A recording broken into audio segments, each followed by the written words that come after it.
Salut, c'est Greta et dans cette vidéo, je voudrais te partager ce que je pense du Covid-19 et de l'après-Covid-19.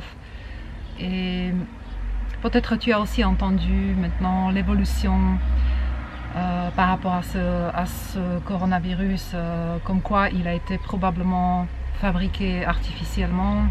Et donc, apparemment, c'est un virus qui n'est pas tout à fait naturel, mais génétiquement modifié par l'homme. Et donc, il y a une autre source d'angoisse qui s'ajoute à notre vie. Je pense aussi que le déconfinement à partir du 11 mai, ici en France, ça va être une très grande désillusion. Et je pense qu'il faudrait se préparer à une sorte de déconfinement, confinement, et que ces périodes-là vont se succéder parce que, voilà, tant que des masques et des tests ne seront pas disponibles, on ne va pas s'en sortir de l'auberge. Deuxième chose que je pense, c'est que, comme tu as pu remarquer, en tout cas je m'adresse à peu près 20% de la population qui sait réfléchir par elle-même, c'est qu'il n'y a absolument rien à attendre des progrès médicaux ou des recherches scientifiques. Tu sais, je ne sais pas si tu es comme moi, mais quand j'entends parler des progrès scientifiques, ça me met toujours dans un espèce de futur merveilleux de ce qui est possible de faire pour me consoler dans le présent. Mais en tout cas, en ce qui me concerne, et quand tu regardes un peu la situation, bah, tu vois bien comment finalement nous sommes arrivés aux choses très essentielles, très primaires et très basiques, à savoir que la seule chose qui compte, c'est vraiment de comprendre comment fonctionne le système immunitaire. Et je pense que c'est la chose la plus importante aujourd'hui, de vraiment booster son système immunitaire, parce que tu es la seule personne qui peut faire quelque chose dans cette situation-là pour bâtir un organisme fort qui sait s'adapter. Et ceci inclut non seulement notre physiologie, mais aussi notre état mental. Tout ça, ça va jouer vraiment sur la fragilité, face à ce virus. Je pense aussi que, je ne sais pas si tu as entendu parler, mais il y a maintenant les témoignages des gens qui ont été atteints du coronavirus et qui ont soi-disant guéri. Et donc, on parle des symptômes post-traumatiques, post-Covid-19. Et on va déjà avoir beaucoup de dépression, des états de grosse fatigue.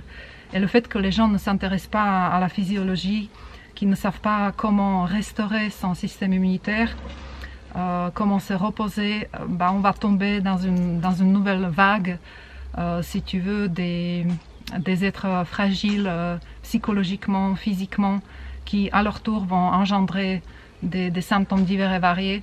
Donc pour sortir de ce cercle vicieux, et je comprends que tu puisses vivre une situation plus ou moins difficile, qui t'atteint d'une façon plus ou moins difficile au niveau financier, au niveau de ton travail, au niveau des relations dans ta famille, et peut-être tu te préoccupes vraiment des choses de ce genre-là.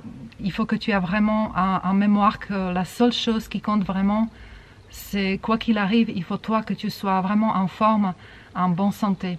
Je pense aussi que la chose la plus essentielle maintenant, c'est de pouvoir construire des réseaux qui te permettent de te fournir d'une bonne nourriture, c'est-à-dire rentrer en contact avec des producteurs locaux, de s'organiser de telle façon pour que tu puisses avoir une nourriture si possible biologique, saine. Il faut aussi que tu revoies un peu ta façon de manger. Toutes ces choses-là, c'est-à-dire d'exister. Il y a une chose qui me tient au cœur, c'est vraiment la situation de nos aînés, des personnes âgées, donc qui sont en train de crever dans des EHPAD, ou qui sont en train de vivre une solitude absolument extraordinaire.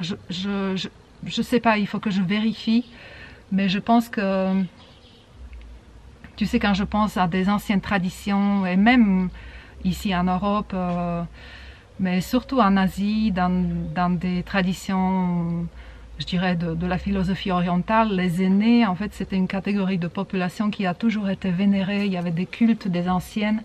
Et les anciens, c'était leur génération dont on s'occupait en premier. Pourquoi? Parce que tout simplement,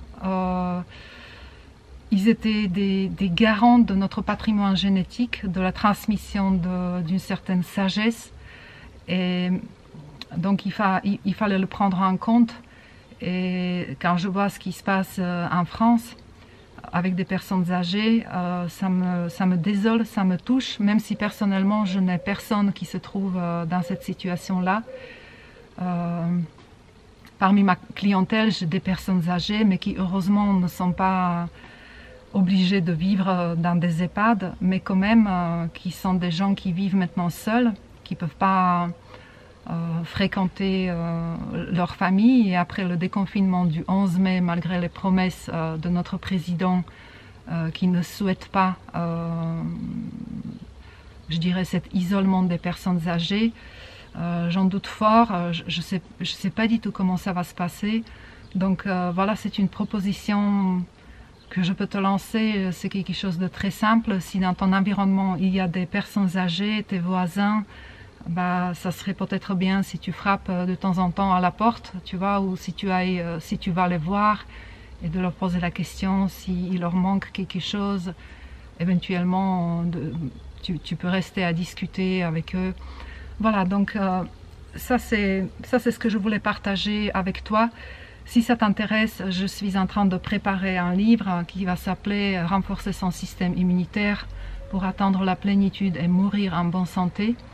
Si tu es intéressé par ça, n'hésite pas, je vais te mettre un lien en dessous de cette vidéo. Tu peux te préinscrire, tu peux mettre ton adresse email et dès que ce livre sera fini, je te tiendrai au courant.